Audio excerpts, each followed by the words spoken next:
Hi friends, welcome back to Nessa's Nook. So today, this is going to be like a two-part video, and what we did is we went and harvested a whole bunch of green peppers again from the garden. The first batch that we made, I ground them up, I put them in ice cube trays, put those in a double freezer bag, and I could pull those out to throw in meals that you need. What would be maybe about a couple tablespoons of green peppers. So anyways, what's going to be happening is I am going to seed save these seeds from my peppers, because obviously, you know, they made some really nice peppers, and I am so incredibly pleased with the amount of peppers that I have gotten this year, because I have never been able to grow peppers. But what I do want to do is actually go ahead and freeze dry these. I use freeze-dried green peppers all year. It's one of my absolutely most favorite things. I do have some, a few hatch peppers. I'll be freeze-drying those also. And then I have what would have been about a shopping bag full of tomatoes that I want to slice up and freeze-dry. I know that sounds kind of silly, but what happens is in the winter, you know, I don't know if you're like myself, and I know my sister's like that too. In the winter, we don't really care for those store-bought tomatoes to go on things. But if you freeze dry them, and they don't really come back, you don't soak them in water or anything, but you put them on like your sandwich or your hamburger or whatever have you, and you have garden fresh tomatoes all year. So that's going to be the plan. I'll do up a few of the hatch peppers, and then we did pull some of the jalapenos, but I have a whole bunch more out in the garden, but my husband wants me to can those, so that will be in a completely different video. But today I'll be going ahead and cutting these. We'll show you the whole thing. I'm going to get out my KitchenAid cutter and show you how well that works. That's one of my absolutely most favorite things. And yeah, I'll show you how well it works. If any of you have watched any of my videos, I've used those before for onions and the such. But it's just, to me, I really like it, and it's one of my favorites. So I just have a few down here. I don't know for sure, you can see in my sink, I've got tons of tomatoes, tons of peppers in there, and I was just washing those and soaking those. So what I'm going to be doing is you throw in the ones without the seeds physically in that other bucket here. And then what I'll be doing is when I get all done, and I'll just probably be sitting down to do it, is separate all the insides from what seeds I have. All right. So what I'm going to be doing is just going to go ahead and cut these. And like I said, I just cut the tops off, because I use those to also, and just take the insides out and put them in that bowl. And I'm just going to go ahead and keep cutting all these green peppers I have up until I am done with those. And I will bring out the KitchenAid. It's just an attachment that goes to the KitchenAid. So I'll go ahead and I'll get this done, and we'll show you the very next steps.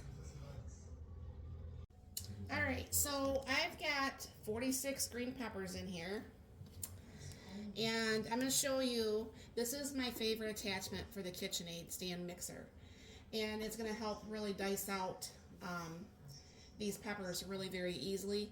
So I'm going to show you. I'm not going to keep you here and bore you for the whole 46, because that, you know, it goes through really, really fast, but at the same time, I don't want to bore you to death.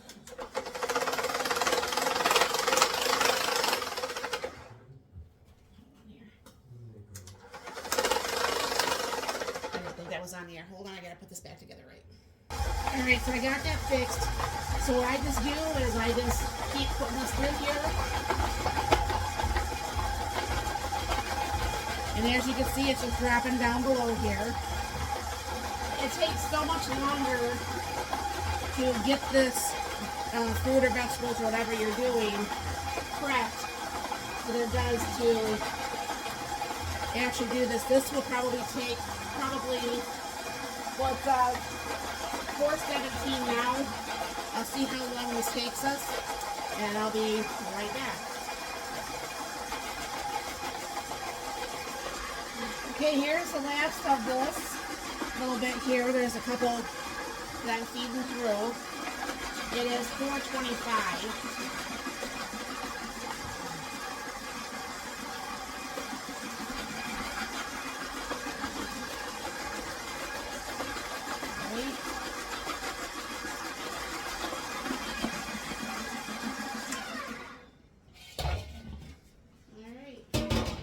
So here you go, friends. This is 46 green peppers that's chopped up, ready to go in the freeze dryer. So what I'm going to do is put you on pause, get the trays out, and get these going.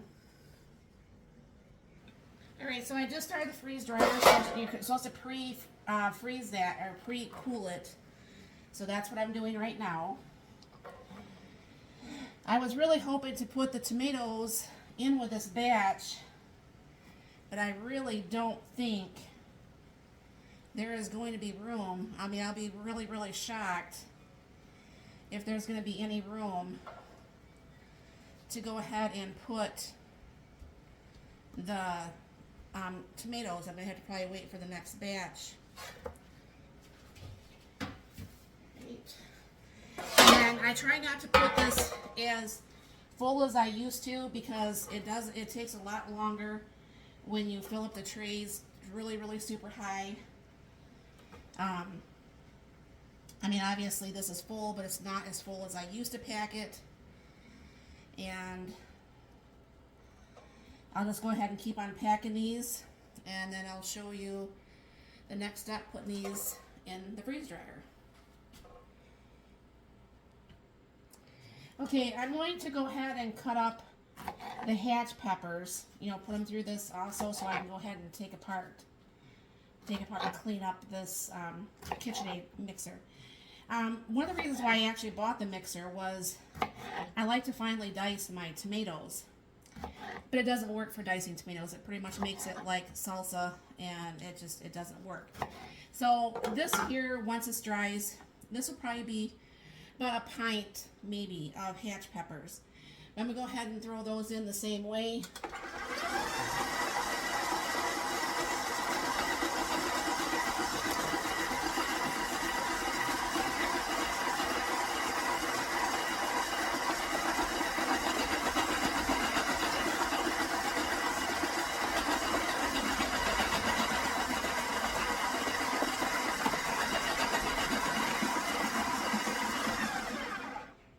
Now this is how many hatch peppers I got. I'll be just putting those just in a zipper bag until I'm ready for these, and this will go in on with the tomatoes. Okay, it's been the 15 minutes, so it says up there, it says load trays into freeze dryer and close drain valve, okay? So I'm gonna back this camera up a little bit, and I'll load this up here. Alright, so I'm gonna go ahead and open up the door and start putting these in here. Now I do have the large Harvest Right, but I do not have the new tray holder. They actually have a tray holder now that will actually hold 6 trays, not the 5.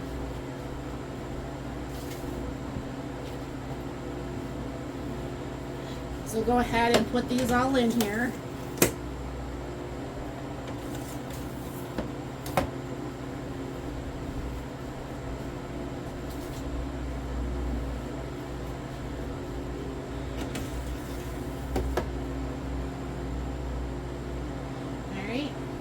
And I'll go ahead and shut this. And over on this side is my drain. And all I gotta do is hit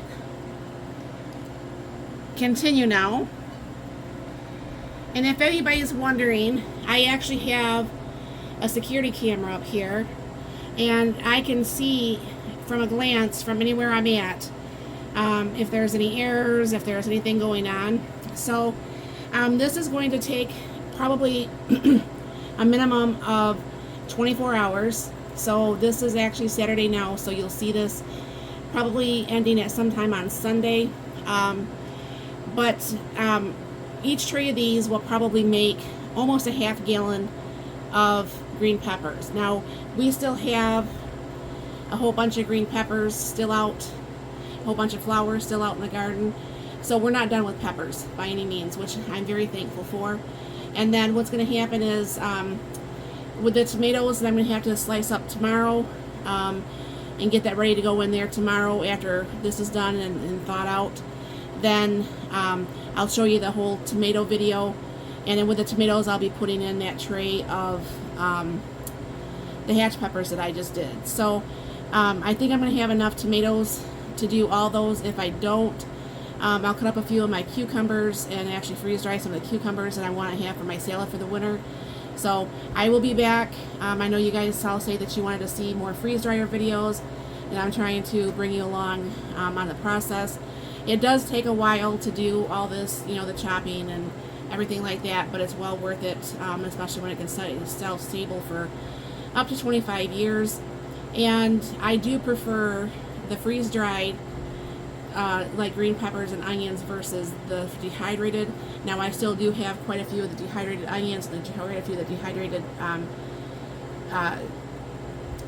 green peppers, but I use those when I use my Instapot, so they come back really nicely while the things are cooking in the Instapot. So I'll bring you along. I'll come back tomorrow and we'll show you the unloading of this and everything.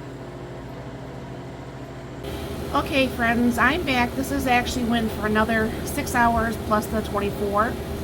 This has been running for a total time of 41 hours right now. Obviously, if I would have pre-froze them, it wouldn't have taken as long. And if I wouldn't have filled the trays so much, it would not have taken so long. So if you are looking at getting a freeze dryer, I highly recommend that you never fill your trays is full. So what's going to happen is I'm going to go ahead and hit cancel up here, and then I have to open up the vent. And then what that does, I don't know for sure if you can hear that I have the fans going too.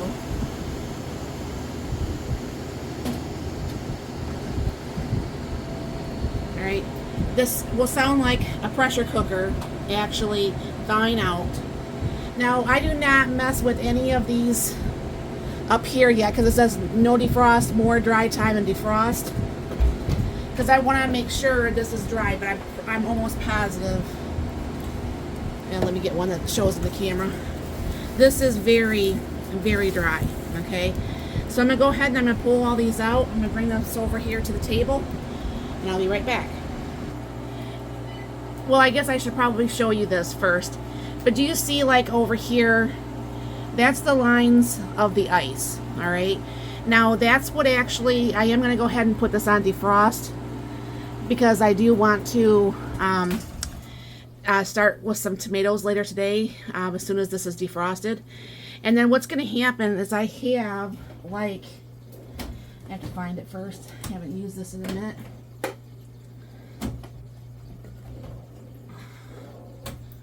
Well, I have a little thing that like props up the freeze dryer, and then what you just have to do is you leave that open and it's gonna start thawing out and draining out and everything. So over here, let me lower this a little bit.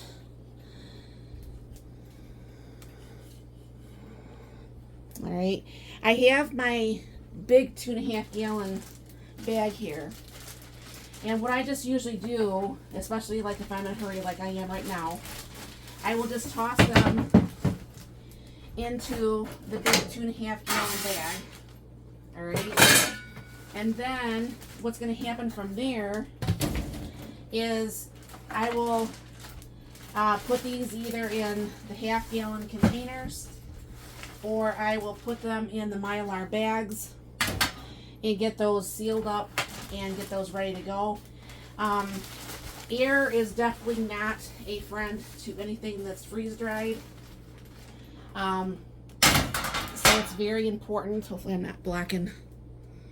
No, I'm So it's not gonna, you're not gonna want to leave anything that's like gonna get a lot of air. Now, these bags are not completely airtight, these zipper bags.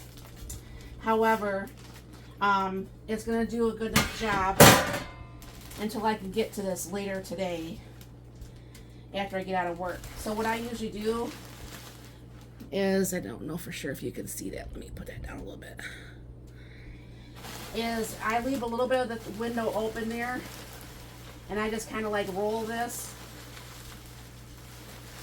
and I try to get as much air out as possible. Now this, my friends, is, I'll just lay it down here. This is 46 green pepper plants, or green peppers, excuse me. So this will make easily a good, probably 2 or 3 half gallons of my green peppers that you see me use when I'm cooking. I don't know for sure if I'll put them in the half gallon containers like how I have some of my stuff up here. This is the stuff I use a lot, and I just have this in this freeze dryer room. But this makes it really nice to be able to do that. And I just wanted to bring you along with that process. I mean, like I said, it does take a long time. That was 41 hours. But like I said, it would not have been that long if I would not have packed those trays as much as I did. When I work on the tomatoes later today, when this thaws out, and I will be putting the tomatoes on there, it won't take as long, even though it's got seeds, because I'm not going to stack the trays full of tomatoes. So if you have any questions about this, please let me know in the comments down below. And thank you very much for following along on this freeze drying adventure. And I'll be showing you some tomatoes later. And I probably, after the tomatoes, I probably will be doing some more cucumbers. So look for that. And thank you very much for stopping by. You have a very blessed and wonderful day.